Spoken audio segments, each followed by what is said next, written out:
Good morning and welcome to yet another edition of Yes 101 Visual Radio, bringing you the news. I'm Mariam Gunavijaya. And I'm Theruni Karunaratna. News First headline. In local news, new alliance. Office bearers to be appointed next week, says Maithripala.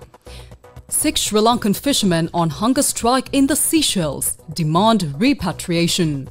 Heat advisory issued for several provinces. Public advised on safety measures.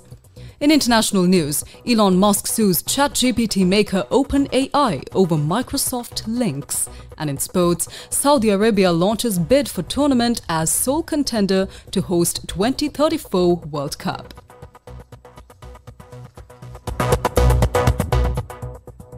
On to your lead story this morning, former president and chairman of the Sri Lanka Freedom Party Maithripala Sirisena says that the SLFP will be forming a new alliance and that its office bearers will be announced next week.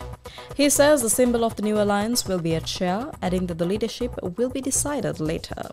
The former president also hinted at many major political figures also joining hands with the new alliance. Let's take a look at what he had to say. අපි නව සන්ධානය හදනවා ස්ථිරවම හදනවා. අපි ලබන සතියේ නව සන්ධානයේ අලුත් නිලධාරි මණ්ඩලය තෝරනවා. 10 වෙනිදා අලුත් සන්ධානය කරන කරගෙන. ඔය මේ මට හරියට දිනේ මතක නෑ මේ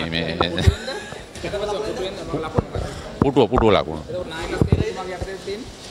ඒවා ඒ වෙලාවට බලාගමුකෝ ඉතින් නිලධාරි මණ්ඩලය පත් කරගත්තාම එපා. ඔයාලට මේ තව දවස් 9ක් බලාගෙන ඉන්න බැරිද ඔයාලට එච්ච ප්‍රබලයෝ හුඟක් ඉන්නව බලාගත්ත හැකි ප්‍රබලයෝ ඉන්නව ගොඩක්.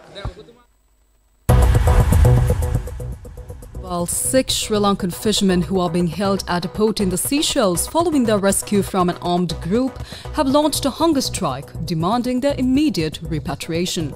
The 6 fishermen were serving on board the Lorenzo Puta 4 multi-day fishing trawler. The trawler had departed the Dikovita port on the 12th of January 2024 on its maiden voyage. Now 3 of the 6 fishermen are from the same family. While engaging in their fishing activities, this group was captured by an armed group. They were later rescued by the Seychelles authorities. They are currently being held by the authorities at a port of the islands.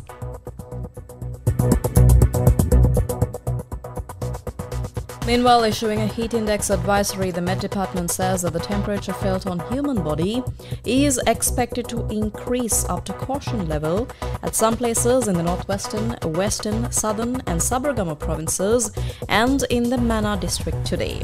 The department also advises the general public that it is important for those working on job sites to stay hydrated by drinking plenty of water and to take frequent breaks in the shade whenever possible. The advisory adds that people should check up on the elderly and those who are sick, not leave children or pets unattended in vehicles, limit strenuous outdoor activities, seek out shade frequently, prioritize staying hydrated, and opt for lightweight clothing in white or light colors. International news.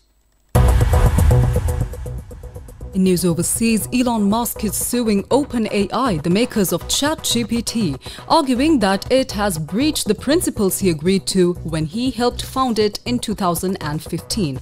The lawsuit, which has also been filed against OpenAI boss Sam Altman, says that the firm has departed from its original non-profit open source mission. It says that instead of trying to benefit humanity, as it was set up to do, it is focusing on quote-unquote maximizing profits for major investor Microsoft. OpenAI has been approached for a comment. The firm was created with the intention of building what's known as artificial general intelligence, AI that can perform any task a human being is capable of. It was also set as a not-for-profit company, meaning it would not aim to make any money. Sports news. And in sports news, Saudi Arabia, the only contender to host the 2034 World Cup, has formally launched its bid for the tournament. The Gulf Kingdom became the sole bidder in October when Australia pulled out of the race hours before FIFA's deadline for declaration of interest.